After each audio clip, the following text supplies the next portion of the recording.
আপনি ইচ্ছা করলে আপনাকে যে জানালো না তারা, সেটা দোষটা কার? মানে সেই দোষটা আপনি তো না জানার কারণে আপনি জানায় হাজিরা দেন নাই। সম্পূর্ণ হাঁটা উকিলের দোষ। হুম? এই উকিলের রিয়ামনি উকিলের দোষ। এই উকিলটার দোষ। সে একদিন আমাকে কেন ফোন করে বললো না তোমার হাত দিয়ে আসছে আজকে, তুমি আসো। সম্পূর্ণ রিয়ামনি তো এর কথা চলবে করে। এবং রিয়ামনি এই লোকক দাবির ম্যাক্সিমিতে দাবি করছে, রিয়ামনি এই লোকক দিয়ে দাবি করাইছে। কিন্তু আলম ভাই আপনাদের দুজনের উকিল তো দুজন হওয়ার কথা না। একই উকিলে এই যে একই উকিল দুইজনের কথা, কিন্তু একই গোল দুইজন দেওয়া আছে। রিয়ামনি এই উকিলটি, রিয়ামনি কথা এখন একই উকিলটা দুইজনের মামলা আমরা আপোষ করছি। অন্য দোষে আপনি কেন এই যে আপনার দেখেন এই গ্রেফতার মামলা করানো আপোষ হচ্ছে? হাতে দেখেন, রিয়ামনি আমি দুইজন আপোষ করছি। আপোষ নাম্বার আপনার নিয়ে দেন ফটোকপিটা।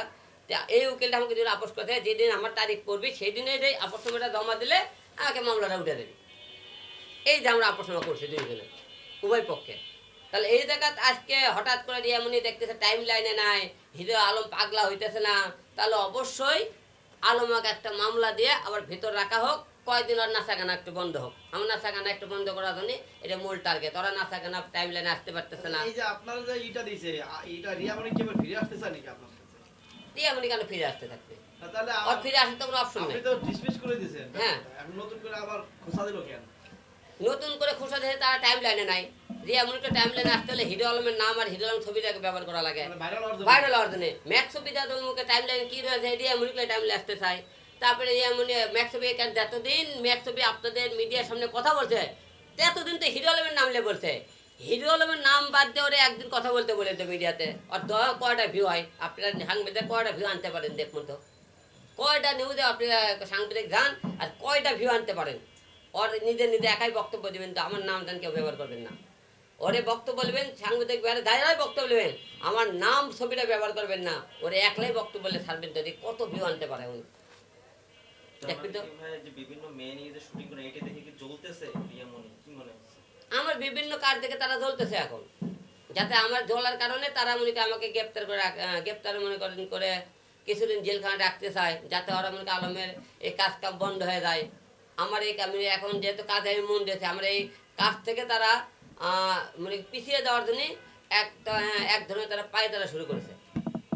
আপনি কি আলম ভাই গ্রেফতার নিয়ে আতঙ্কিত কিনা? শোনেন, প্রত্যেকটা মানুষের যারা রাজনীতি করে এবং যারা মনে করেন সোশ্যাল মিডিয়া ভাইরাল ব্যক্তি, তারা সবাই কিন্তু জেলখানা 2-1 বার গেছে। আর আমি তো জেলখানা 2-1 বার যাইনি, অনেকবার গিয়েছি, 2-4 বার গিয়েছি জেলখানায়।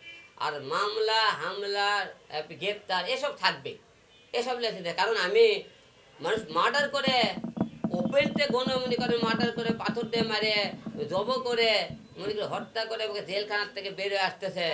আর আমি এরকম সামান্য আমি একটা মামলা, কি মামলা? মারামারি মামলা, তাও আমি গণধোলাই মামলা। কট খেয়ে গণধোলাই দিয়েছে একজন, মামলা করে একজন। কট খেয়ে গণধোলাই খেলো ম্যাক্সবি রিয়াদ, মামলা দেয় রিয়ামনি আমার নামে। আমি তার ওই জায়গায় ছিলাম না, এলাকার লোক দিছে গণধোলাই, আমার নামে কেন মামলা দিল?